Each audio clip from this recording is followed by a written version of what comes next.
بسم اللہ الرحمن الرحیم۔ السلام علیکم دوستو۔ حضرت ابو بکر صدیق رضی اللہ تعالی عنہ جو انبیاء کے علاوہ تمام دنیا کے آدمیوں سے افضل ہیں اور ان کا جنتی ہونا یقینی ہے کہ خود حضور اقدس صلی اللہ علیہ وسلم نے ان کو جنتی ہونے کی بشارت دی، بلکہ جنتیوں کی ایک جماعت کا سردار بتایا اور جنت کے سب دروازوں سے ان کی پکار اور بلاوے کی خوشخبری دی، اور یہ بھی فرمایا کہ میری امت میں سب سے پہلے ابو بکر جنت میں داخل ہوں گے۔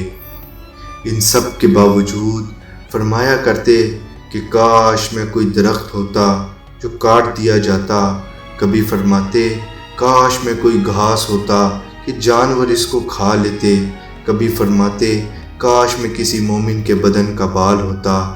ایک مرتبہ ایک باغ میں تشریف لے گئے اور ایک جانور کو بیٹھا ہوا دیکھ کر ٹھنڈی سانس بھری اور فرمایا تو کس قدر لطف میں ہے، کھاتا ہے، پیتا ہے اور درختوں کے سائے میں پھرتا ہے، اور آخرت میں تجھ پر کوئی حساب کتاب نہیں، کاش کہ ابو بکر بھی تجھ جیسا ہوتا۔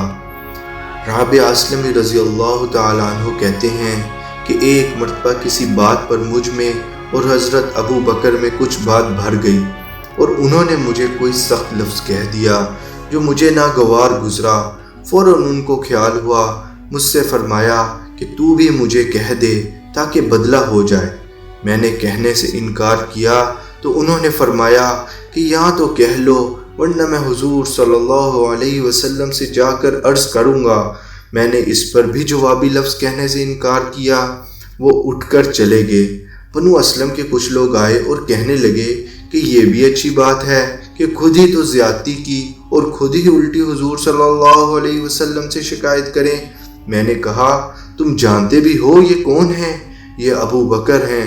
اگر یہ خفا ہوگے تو اللہ کا لاڈلا رسول مجھ سے خفا ہو جائے گا اور اس کی خفگی سے اللہ تعالی شانو ناراض ہو جائیں گے، تو رابعہ کی ہلاکت میں کیا تردد ہے؟ اس کے بعد میں حضور صلی اللہ علیہ وسلم کی خدمت میں حاضر ہوا اور قصہ عرض کیا۔ حضور صلی اللہ علیہ وسلم نے فرمایا کہ ٹھیک ہے، تجھے جواب میں اور بدلے میں کہنا نہیں چاہیے، البتہ اس کے بدلے میں یوں کہہ کہ اے ابو بکر اللہ تمہیں معاف فرما دے۔ دوستو، یہ ہے اللہ کا خوف کہ ایک معمولی سے کلمے میں حضرت ابو بکر صدیق رضی اللہ تعالی عنہ کو بدلے کا اس قدر فکر ہو اور اہتمام ہوا کہ اول خود درخواست کی اور پھر حضور صلی اللہ علیہ وسلم کے واسطے سے اس کا ارادہ فرمایا کہ رابعہ رضی اللہ تعالی عنہ بدلہ لیں۔ آج ہم سینکڑوں باتیں ایک دوسرے کو کہہ دیتے ہیں، اس کا خیال بھی نہیں ہوتا کہ اس کا آخرت میں بدلہ بھی لیا جائے گا یا حساب کتاب بھی ہوگا۔ امید ہے آپ لوگوں کو کلمہ ٹی وی کی ویڈیو پسند آئی ہوگی۔ ویڈیو کو لائک کریں اور دوسروں کے ساتھ شیئر کریں۔ جزاک اللہ۔ اور اگر ابھی تک کلمہ ٹی وی کو سبسکرائب نہیں کیا تو سبسکرائب کریں اور بیل آئیکن کو لازمی دبائیں تاکہ ہر نئی آنے والی ویڈیو آپ تک پہنچ سکے۔